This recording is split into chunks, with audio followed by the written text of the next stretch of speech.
Welcome to Get to the Hook. I am your co-host, Charles Latibeaudiere. And I'm your co-host, Eric Colley. And this week, the hook is something that we have gotten used to hearing for 50 years. We're talking about hip-hop, rap on the charts. It has always been there. What has it been? How long? 20-something years? Longer than that. So there's been at least one rap song in the top 40 every single week since February of 1990 until 2 weeks ago. So this is, maybe you didn't even realize it. Maybe you're just going about your business. You know, you go to work, you go to school, whatever you're doing, you didn't realize that history was made. This is awful. This is awful. And I don't want to be depressing about this, but what the blank is going on with hip hop that we just got off, like we're on this high of celebrating the 50th anniversary of hip hop a couple of years ago. And now there's no rap song in the top 40? There is not. Again, for the first time since February of 1990. Partly, we're going to break down a lot of the reasons why this is. An obvious one right now, and we're talking about the Billboard charts here. 2 weeks ago, they started a new rule to be stricter about getting old songs off the chart. We've talked about this before, about Teddy Swims Lose Control, spent over 100 weeks in the top 20. It's gone now. And Benson Boone, Beautiful Things, all those songs have been removed. And one of the songs that got removed in these new stricter rules is Luther by Kendrick Lamar and SZA, which had spent 13 weeks at number 1 earlier this year. But even that, it was number 38 the week before it got removed. So it might have been out anyway. Right, it was going to go out. By removing all these older songs, you allowed newer, fresher songs to shoot up the charts, which was the point of this. So if there'd been some rap songs, they would have gone. But there just weren't any rap songs. So the highest charting rap song on last week's chart was all the way down at number 43. And it is this song, Shot Callin' by Youngboy, Never Broke Again.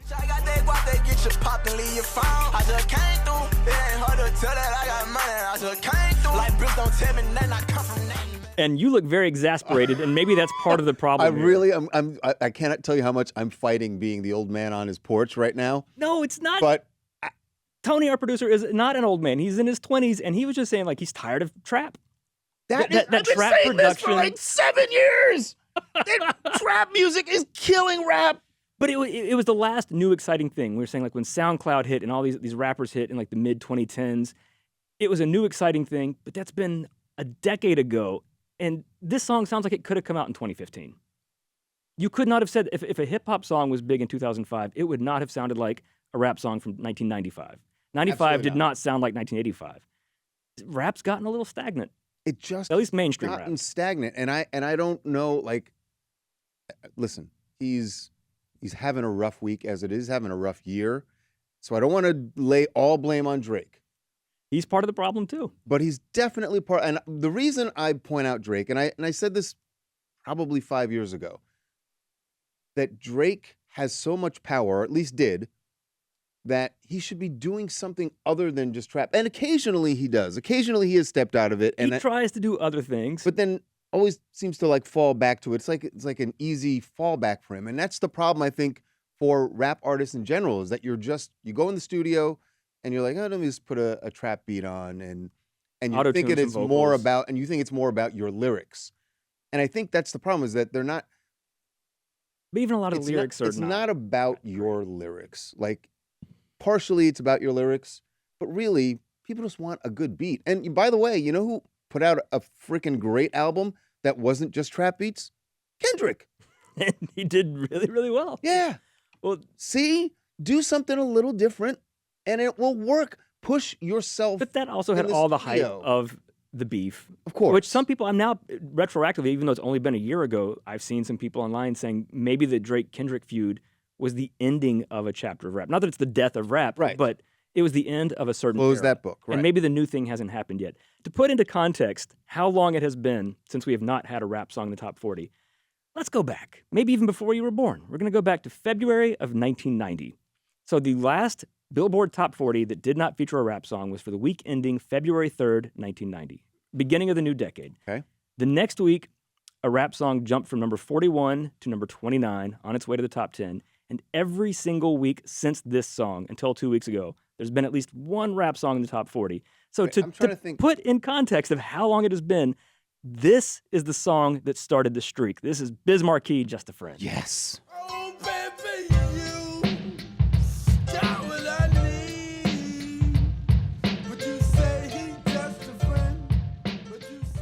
classic. Oh, what I was actually when you said February 1990, I was like, wait, I was in Albany. That was my sophomore year, junior year of college, junior year, I think. And yeah, I remember that. So And it every was single week since that song. and it was, by the way, you know what was great and so unique? That song was so unique. Not the music. Oh, I remember The having music was, fights with my but dad. It came on the radio, and I was so excited. My dad's like, I mean, because Biz Markie, it was sort of a novelty song too, of deliberately. He course, was an incredible when you artist. see the video, it's Yeah, he certainly was in on the joke, and the off-key singing was part of it. It was yes. the sincerity of it. But I remember my dad did not get that, and he was like, "Is this supposed to be music?" I'm like, "It is. It's great." I mean, Holy obviously, shit! it's Holy shit! You're so right that is exactly what parents were saying back then, and now like he can't I am sing. Like, literally he's not sitting here supposed to saying, sing. and I just said that about the young boy. Oh my god. Okay. Well, yeah, No, it's no, but you happening. were saying that Young Boy sounds like everything you've heard for a long time. I can promise you, when Just a Friend came out, part of why it caught on because it didn't sound like anything else. Right. Nothing in rap sounded like it either. So it No, wasn't it's like still a very unique song. It has its own place. That's why I think everybody knows that song. It has held up really well it's for fitting that 36 years almost. It's fitting that that's the song that kicked off the 35-year streak, or almost 36. Almost 36 now. Yeah. Yeah. So that's how long it's been. And again, like I said, there's the recurrent rules. Taylor Swift currently has 12 songs in the top 40, every song from her Life of a Showgirl album. K-pop Demon Hunters has like 7 songs. So granted, those two things are taking up a lot of real See, estate. that's Taylor and problem Morgan also, Wallen have right? had 20 plus songs in the top 40 before, and there was still a rap song. Isn't there a problem in that these artists like a Taylor and a Morgan But also artists like Drake and Kendrick can do it. and Drake and Kendrick, that Bad you Bunny. don't have to release the song as a single and it still charts. Like Yeah. there was something that was a good rule, I think. Like I know Billboard is always Well, how do you fine tuning. if it is the 5th most listened to song in the country, how do you get rid of it? And you could say, well, it has to be promoted as a single, but we've seen a lot of songs that became huge hits weren't actually released as singles. They just took off on their own. I don't know how you get around guess that. But if there was a hot rap song, it could do it. And it's not just a chart number thing. So in 2020, hip hop commercially peaked. It was 30% of the music market share. Right. Like almost a third of all music was What hip year hop. was that? 2020, only 5 years ago. This year so far, it's down to 24%. So and it's been declining since 2020. And so let's get into the reasons. Why has this happened? And certainly rap is not dead. We're not saying that. It's going to be back. There's going to be a hit soon. There's plenty But of rap clearly artists. something's wrong. Yeah, something is they're not that rap artists or labels aren't marketing rap artists, or not making them. They're not making a product, an album that is chock full. You know, I guess Drake Or it does might have a that, big but week and then it just drops off. yeah. So yeah, one of the obvious big things going on right now is aging superstars. If I asked you to name who you thought the A-list, top of the peak rap artists were, who are some names you would say? You're like, is Dr. Dre still around? No, if you name some, I'll be like, all right. Okay, so let's look. So I think some of these artists are definitely, obviously, who have been the dominant artist. Kendrick is 38. Drake is 39. J. Cole is 40. Future is 41. Nicki Minaj is turning 43 next month. Even of slightly younger people, Travis Scott's 34. Cardi B is 33. But I do think that's of all not those, old as far as like a human being, but for where are the artists a in the music 20s? superstar. Right. And all of Where these are the artists have been teen around and for 20s? They've been around 10, 15, almost 20 years, some of them. When you dominate a genre for a decade plus, you're kind of losing a whole generation there, because a generation usually runs about 15 years. So if you're a kid just coming up now and you're a hip-hop fan and the biggest artists in the game are the same people that were there when you were born, you need these new artists to come up. And also it doesn't help that some of these new artists, like you said, Kendrick had a huge year last year, and Kendrick's always going to do something interesting. I think whenever he stops having hits, he will always be an interesting artist. He will do something cool. Drake, he's been coasting for a long time. Mm-hmm. And people keep saying when they talk about, oh, hip-hop's missing, and I've seen people say, oh, well, that's because Drake hasn't released Iceman yet, his upcoming album that he's been hyping for a while. One, you can't just keep relying on the same artist over and over and over. And two, I mean, maybe it's the fallout from the beef with Kendrick. Maybe it's just because people are getting tired of Drake doing the same stuff over and over and over because he has been coasting. The first single from Iceman, maybe, we'll see if it winds up on the album, but it seems like it's meant to be, Came out in July, and it was this song, What Did I Miss? What did I miss? What did I miss? I mean, it sounds like you asked Can I tell you- AI to make a Drake song. Can I tell you what you missed? You missed the melody. You missed like some Well, interesting music. Like I might have been into that song a decade ago, but now it's like I've heard this so many times. And I Yeah. think everybody feels that way because What Did I Miss? It was a new Drake song, debuted at number 2 on the Hot 100. It was out of the top 40 in 5 weeks. The next single that came out was Which One with British rapper Central C, debuted at 23, which is low for Drake. It was out of the top 40 the next week. He released a third single called Doghouse, debuted at 53, fell off the Hot 100 the next week. And I also thought very telling about that is that the first like 40 seconds of Doghouse is an indie female artist named Julia Wolf, and she's doing this like acoustic indie kind of song, just singing for 40 seconds, and then it's got the beat switch that Drake's done a million times now.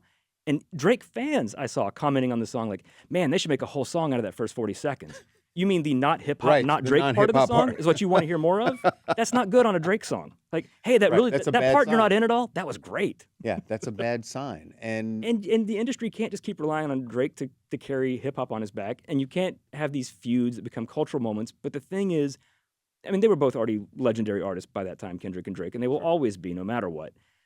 But when you have a cultural moment like that, when it's over, then it starts to feel like, oh, why are we still talking about them? That So- moment passed. is it that is part of this also just culturally speaking, and maybe Tony can speak to this. Do young rap artists not give a shit about the charts? You know what I mean? Partly, well, Like, that's that they just don't. They're not making, and the label isn't forcing them to make something that they know is going to be commercially. which can be really cool because I think that is what actually really rap needs, and that's part of the problem too. Is the audience is so splintered on streaming platforms. You can listen to whatever you want, and there's no consensus, and that's true of all genres of music. Right. Everybody could be listening to this artist, and this artist might have a cult fan base, but there are a lot of cult acts, none of whom are big enough to actually break through to where people know who they are outside of that fan base. But when music goes underground, that's where you tend to find good stuff, and something will break through. That's what happened.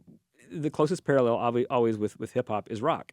And hip hop's around Yeah. the same age now that rock was in the like late 90s, early 2000s, about 40, 50 years. Right.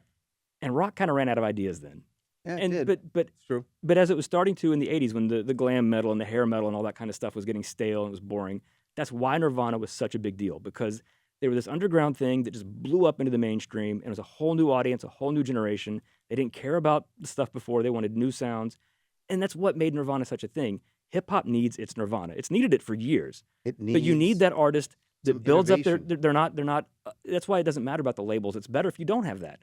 Because the labels are just going to try and chase whatever they think is trendy. If Mm-hmm. you have an artist doing their own thing and now you can post it, And once that artist breaks through, well, then you'll have the labels go like, "Oh, you should." do well then you'll get a something million like-" copycats. Right. That's what happened with grunge, but you need something fresh and new and there's been nothing new in hip hop since, and that's I mean when trap hit Yeah. with the SoundCloud The trap rappers was- 10 years ago, it was the same thing. Right.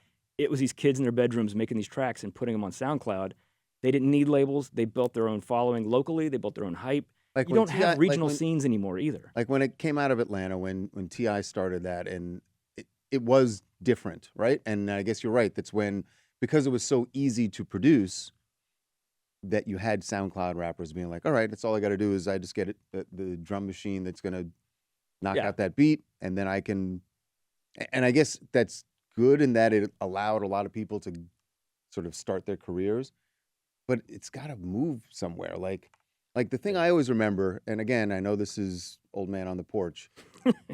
I felt like when rap, and it was still relatively young at that point, but when you had like Tribe Called Quest and De La Soul and people like that, like there were different sounds.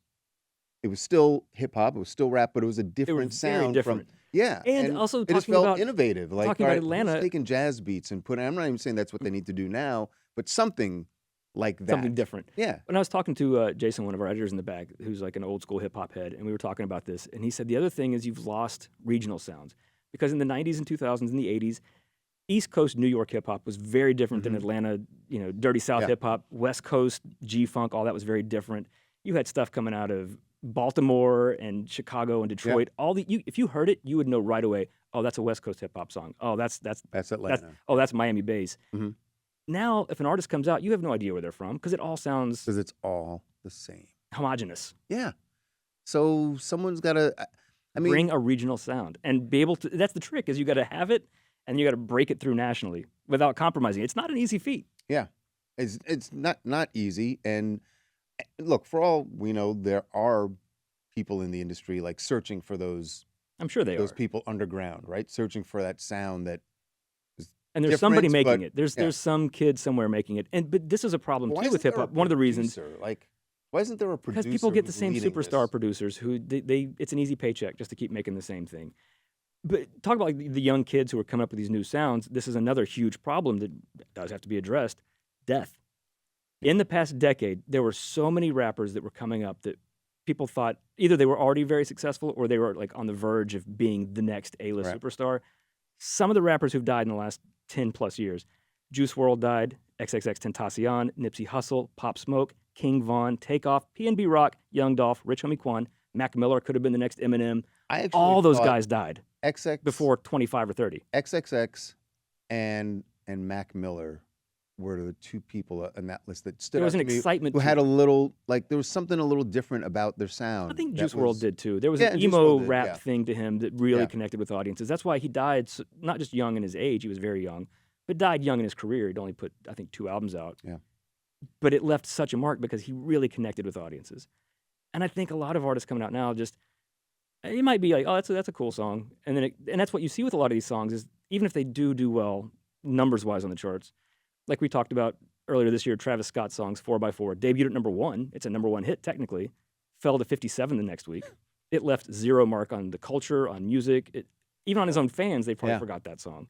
So it's you can do well, but are you leaving any kind of an impression? So and the other thing is that I'm thinking about like the Travis Scotts and to a lesser extent Drake, but like these guys find all these other revenue streams beyond their music, Well, being an entrepreneur in hip hop is, I mean, which is Diddy and Jay-Z and Dr. Dre, those guys all right. and became I'm sure moguls. they're looking at those guys. You as become a sort of billionaire. the role model, right? And Right. so you want to find all those revenue streams, but the thing that Jay-Z did, and certainly Diddy for a certain period, is like there was always a focus on the music. Yeah, you were doing these other things, but you had to keep putting out music, and Right. you had to be doing different music, like.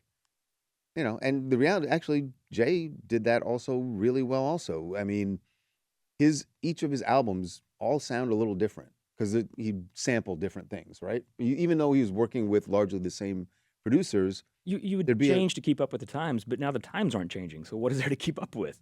Yeah. And you have interesting artists like you and I have talked about. We both like Doechii. Can she make that kind of Yes. breakthrough? Because then she did Uh-huh. have that pop breakthrough with her song "Anxiety," and people are like, "Oh, I don't like this. She sold out." Like, no, she didn't. Like, what? Listen to "Alligator Bites Never Heal." Right. That was an exciting new artist, and hopefully Yeah, there's you still know something what? big to come with her. Yeah, that's a good point. There's a bright point. Let's not be all No, it's completely not down all. about- And there is, this is maybe bright or maybe sad. I don't know how you want to look at this. Another thing that I think has happened that's kind of not ruined, but like taken some of rap's power out of the cultural mainstream. And I saw somebody call this basically music colonialism. So much of rap's sound and production has been co-opted by other genres, other artists. How many artists? I mean, Morgan Wallen's been using trap beats. Country artists been using trap beats. Pop singers try and do like a hip hop cadence when they sing and Right. like, do like, triplets and stuff. And now you're starting to see rap embrace other sounds to kind of stay more relevant. The same way, again, like 20 years ago when rock was in the same place, you had rap rock and new metal, and you had Limp Bizkit and all those things, and all the rock guys were like, people are getting bored with rock. Rap's the hot thing. What if we start putting rap in our rock songs? Right. Well, Now they're doing country's country. huge. Yeah. And we'll talk about one of the big new artists who's had a lot of success and has a lot of promise and could really be a huge star in the future is Big X the Plug, who's from Texas, grew up around country. His most recent album from a couple months ago, every song on it, instead of featuring another rapper or a singer, or like a pop or R&B singer, he featured a country artist. His song All the Way with Bailey Zimmerman gave him his first top 5 hit.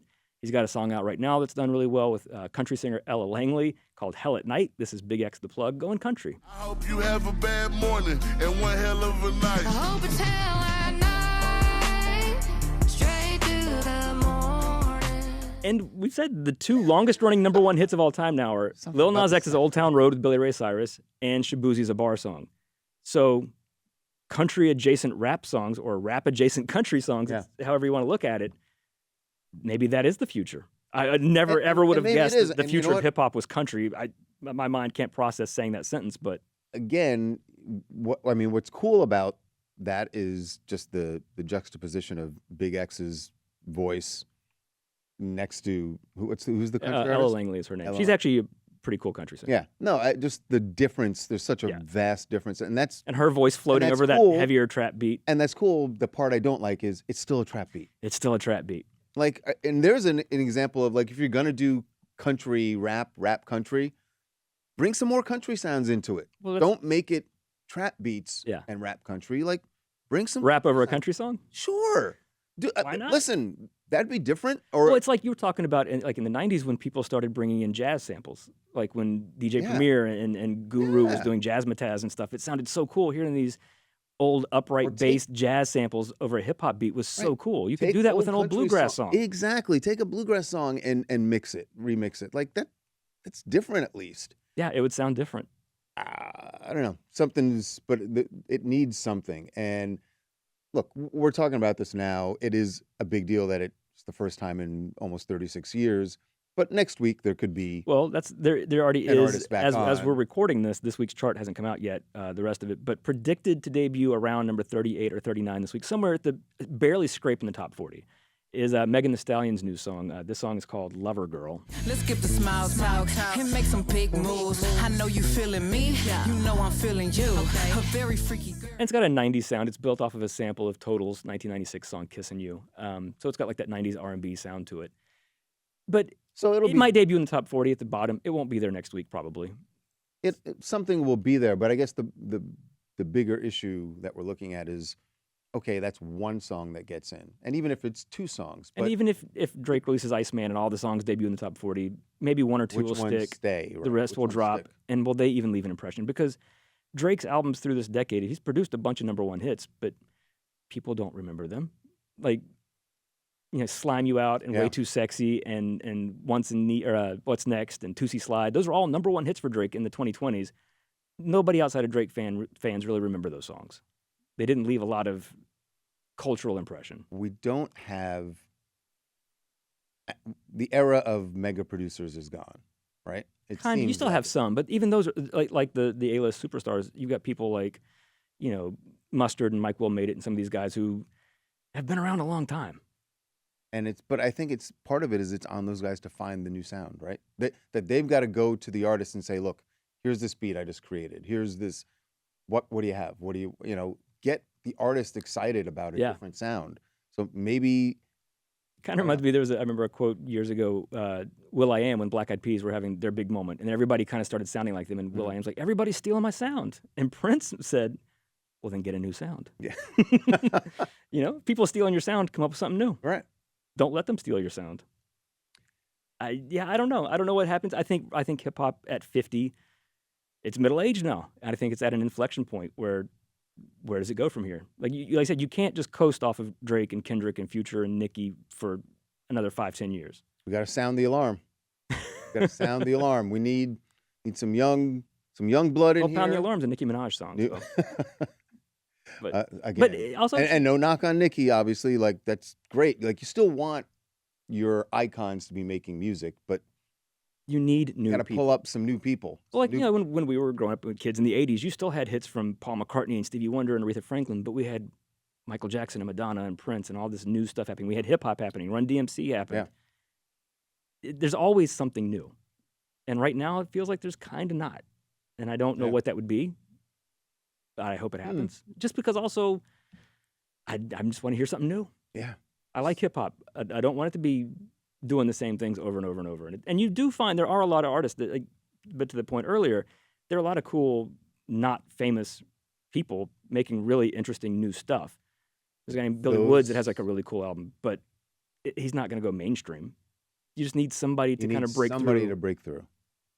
Someone to help them break through. I think And you need to it- drop your debut album, Charles.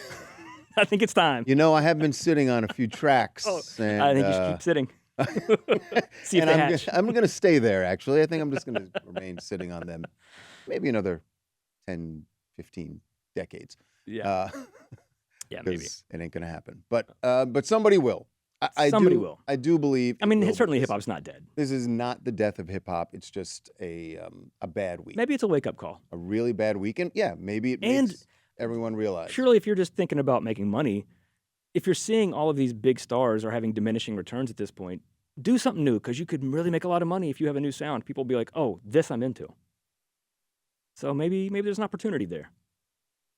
Who's gonna do it? Who's gonna be the hero? I don't know. A hero will rise. That is gonna do it for us this week, and next week we'll get some hip hop back on the charts. We hope. Yeah. And until then, we'll see. I want to say, get to the hook, but I just wish that there was some rap that we could hook with. Yeah, Megan's as close as we got, but By the way, I like that Megan song. I like that. I do too because it's a 1996 Total song that I already liked, but Maybe that's what it is. That Yeah. sampling it's familiar. an old Yeah. song that we like. All right, we're old heads, can't help it. We will see you next time on Get to the Hook.